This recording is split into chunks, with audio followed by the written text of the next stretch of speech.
Plus de 2 semaines après les massacres, l'armée israélienne entre dans la bande de Gaza. Une opération terrestre inédite avec 2 objectifs, sauver les otages et éradiquer le Hamas. L'armée entre progressivement dans le nord avec un appui aérien pour détruire les infrastructures terroristes. La soldate Ori Megidish est sauvée dans le nord de Gaza lors d'un raid conduit par le Shin Bet et le Yamam, l'unité d'élite de la police israélienne. C'est le premier succès opérationnel israélien concernant les otages.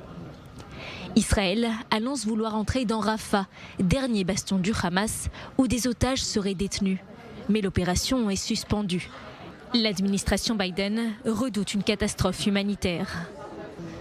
Dans un immeuble en plein cœur de la ville, les forces spéciales israéliennes sauvent Fernando Marman et Luis Har, 2 otages israélo-argentins. L'opération coordonnée par le Yamam et le Shin Bet est menée avec précision.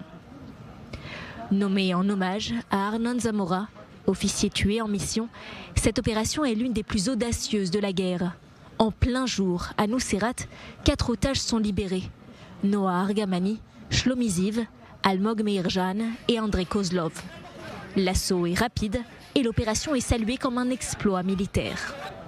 À l'approche des forces israéliennes dans la zone, 6 otages israéliens sont assassinés par le Hamas, soit 48 à 72 heures avant la découverte de leur corps dans un tunnel à Rafah. Eden Yerushalmi, Hersh Goldberg-Pauline, Ori Danino, Alexander Lobanov, Carmel Gat et Almog Saroussi. Quelques jours après la fin de la phase 1, le commandement sud et les renseignements affirment que le Hamas va frapper. Tsahal reprend ses frappes et incursions terrestres limitées. Le cabinet de sécurité israélien approuve un plan, char de Gédéon. Objectif, reprendre le contrôle de l'ensemble de la bande de Gaza. Tsahal rappelle plus de 60 000 réservistes, plus de 580 jours de guerre, la plus longue de l'histoire d'Israël.